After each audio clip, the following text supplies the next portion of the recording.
Selamat malam. Silih berganti, persoalan datang ke tubuh Polri tiada henti.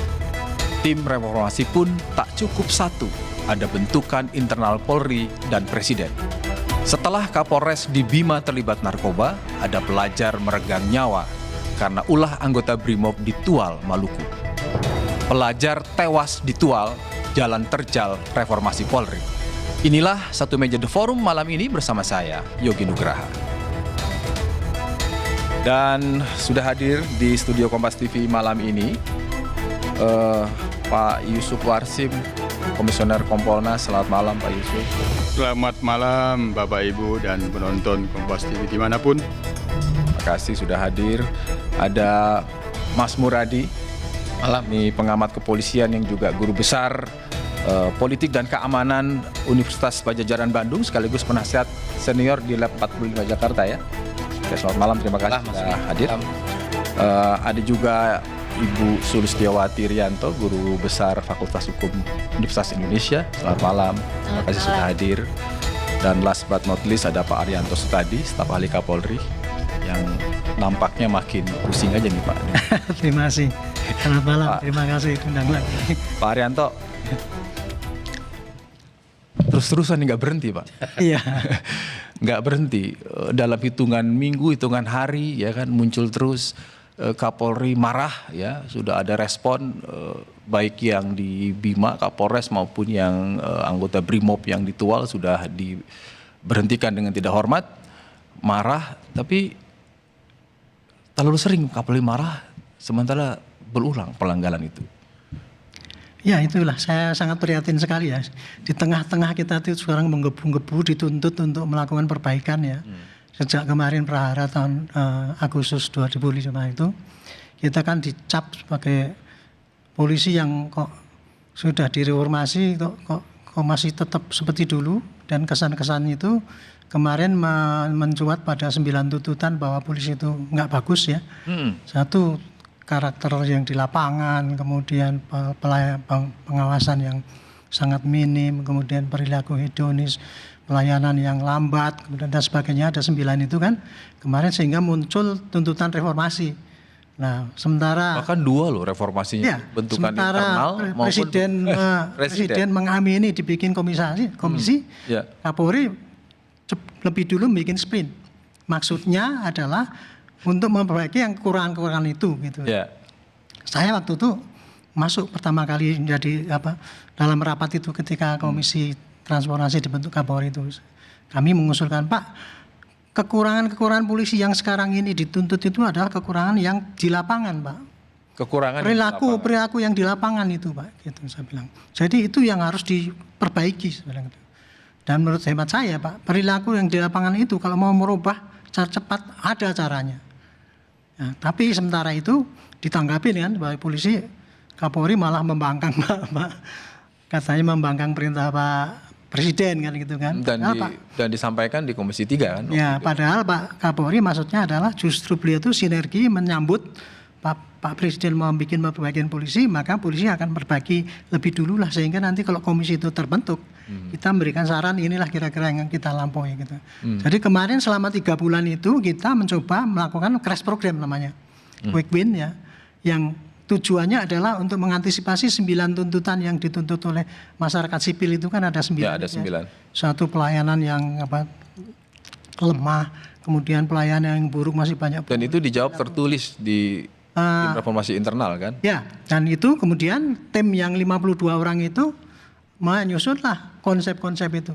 Sayangnya sekarang ini di internal sendiri itu ada kendala, ada perbedaan antara cara untuk melakukan perubahan cepat itu. Oke. Di satu sisi masih konseptual, jadi harus mentalitasnya harus tingkatkan, pemahaman itu mengenai democratic policing ditinggikan gitu.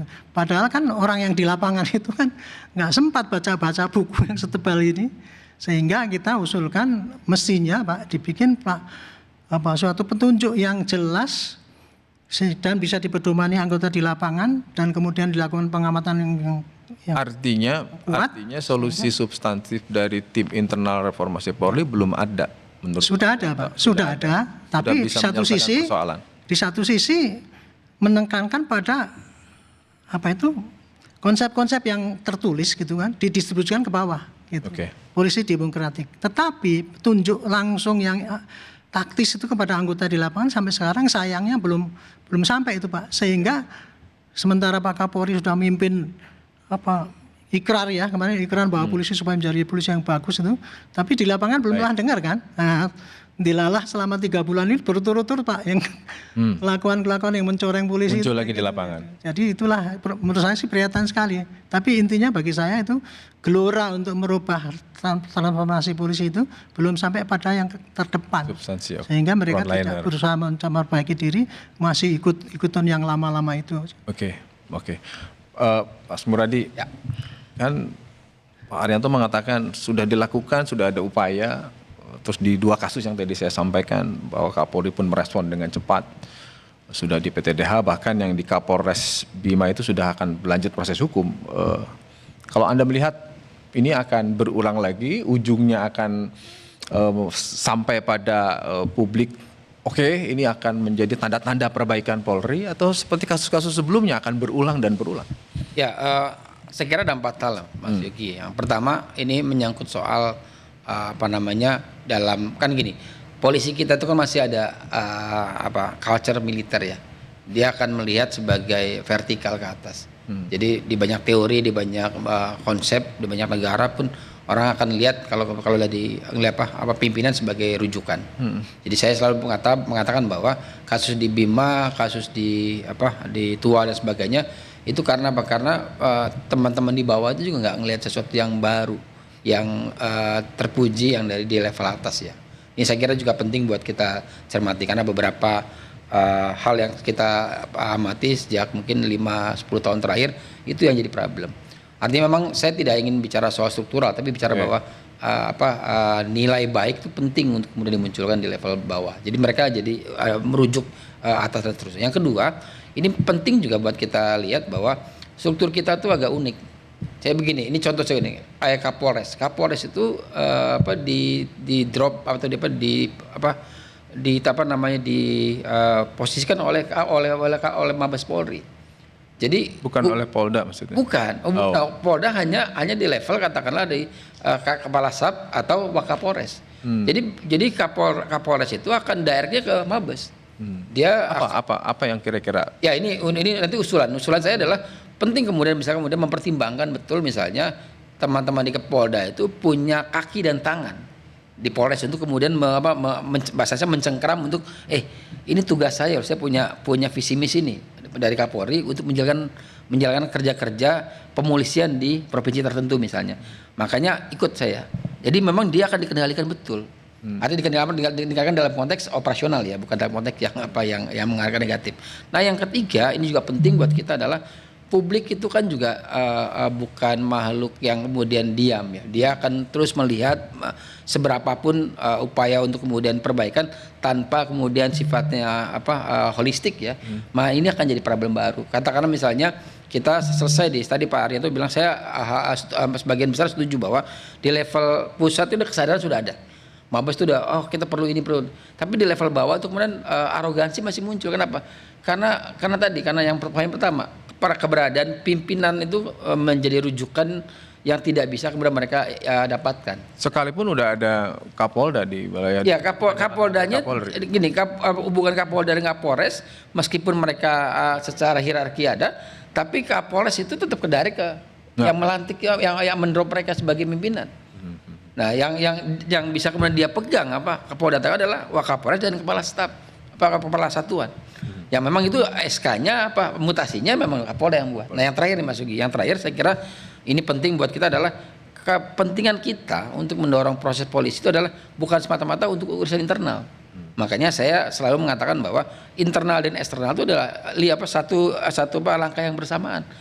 Katakanlah begini, saya cukup senang misalnya dengan Pak Mas Krisnanda sebagai ketua tim, saya kenal baik. Beliau sangat concern. Tapi bagaimana kemudian mengintegrasikan, melinearkan antara internal dan eksternal itu penting. Nah, itu yang saya kira langkah upaya untuk mendorong proses supaya nggak kejadian itu perlu kemudian pengawasan jauh lebih efektif. Nanti kita bicara komponas sebenarnya setelah itu. Oke.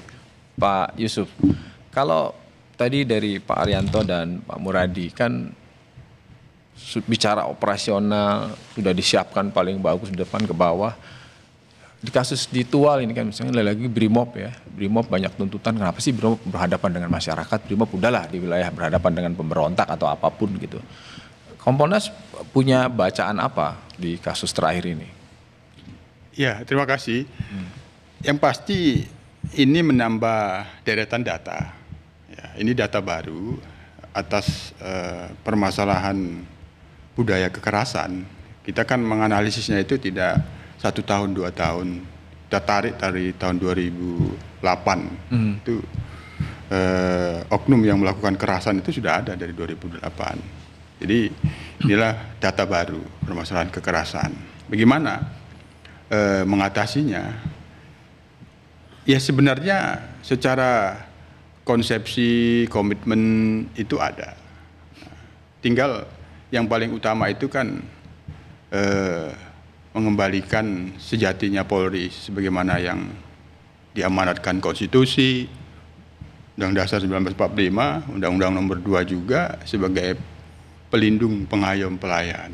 Nah, dalam konteks sekarang ada komitmen perubahan paradigma itu sudah jelas Mas Yogi. Di Mabes Polri itu sudah ada paradigma pelayanan. Nah, dalam bahasa saya polisi pelayanan hukum. Itu sudah ada jelas. Tapi bagaimana menyederhanakan di dalam operasional taktis. Nah, ini problemnya gitu, menghapus budaya kekerasan itu. Dan rasanya terlalu lama ya diskusi ini, sementara publik tak kunjung melihat bahwa ada perubahan yang konkret gitu. Betul. Jadi bagaimana menyederhanakan dalam operasionalisasi. Nah, tentu harus ada jangka pendek, jangka panjang. Tim reformasi bentukan Polri, tim percepatan transformasi reformasi itu sudah ada. Itu seharusnya bekerja, melakukan kerja-kerja jangka pendek, jangka panjang. Ada dua dalam konsepsi saya sih, saya menyebutnya pembangunan manusia polisi, pengayom, pelindung, pelayan. Itu 5 pilarnya. Pertama, rekrutmen. Apakah rekrutmen kita ini masih punya isu negatif? Tidak, masih punya. Itu catatan Kompolnas masih ada ya isu negatif? Masih ada isu negatif setiap tahun. Oke. Pendidikan juga. Oke. Nah, pembinaan karir juga. Oke, Pak Yusuf nanti detailnya yang tadi urut-urutan sudah ke Kompolnas akan dalami di segmen berikutnya. Saya akan ke Prof. Sulis dulu. Prof, sebagai guru besar hukum melihat begini, kan selalu setiap ada peristiwa pelanggaran polisi membuat versinya masing-masing, memberikan kepada publik, menjelaskan, bagus sih sebagai respon. Tapi dalam konteks yang sudah berulang, publik wajar nggak sih kalau nggak percaya dengan versi polisi? Ya, terima kasih Mas Yogi. Ada hal yang perlu dipahami. Sebenarnya polisi itu berasal dari masyarakat kan, dan menjadi bagian dari masyarakat. Dalam kondisi yang baik-baik saja, normal, itu polisi merefleksi masyarakat. Masyarakat baik, polisinya baik. Masyarakat buruk, polisinya buruk gitu. Dalam kondisi yang normal. Nah, maka itu ada konsep legal culture kalau di literatur antropologi hukum itu, di mana polisi, jaksa, hakim kan dia berasal dari wilayahnya masing-masing, ditugaskan di tempat lain, dia itu tidak bisa begitu saja mempraktekkan standar prosedur yang dari pusat. Jadi dia harus mempelajari apa budaya masyarakat yang tepat dia bertugas itu gitu. Kalau dia tidak bisa memahami itu, maka dia tidak diterima oleh warga masyarakatnya gitu. Nah, kemudian ketika kita bicara soal polisi sebagai state aparatus ya, itu dia sebetulnya kan mewakili kepentingan publik, bukan mewakili kepentingan penguasa atau pemilik kapital. Kasus-kasus kan menunjukkan banyak banget tuh bagaimana dia. Jadi itu yang seringkali disebut godaan polisi untuk ada di rel yang benar ya. Iya, itu dia. Jadi tuh ketika juga ada ini, polisi itu adalah bagian dari street level birokrasi. Artinya dia level yang paling dekat dengan masyarakat, berhadapan dengan masyarakat. Dan dia punya diskresi juga ya Pak Arianto di situ ya. Jadi kalau ada kejadian, maka dia boleh segera menangkap orang gitu. itu pun sebenarnya harus untuk kepentingan publik. Disitulah polisi harus paham betul dia itu siapa, posisinya seperti apa gitu. Tentu dia berada dalam ketegangan-ketegangan, tapi prioritasnya itu harus kepentingan publik. Karena memang secara konstitusional kan salah satu fungsinya adalah mengayomi masyarakat. Itu yang harus polisi pahami betul-betul, dan itu sebetulnya harus terrefleksi di dalam pendidikan, materi-materi pendidikannya gitu, yang saya kira kurang banget diakomodasi. Tapi kenapa ya selalu menemukan jalan buntu sepertinya gitu loh, nggak ada kunjung perubahan. Mulai dari mana itu Prof sebetulnya? Dan sampai kan rasanya nggak kurang lah orang-orang pintar di Indonesia ini. Tapi kenapa selalu berurang di polisi? Jangan dijawab dulu Prof, satu meja akan kembali setelah yang satu ini.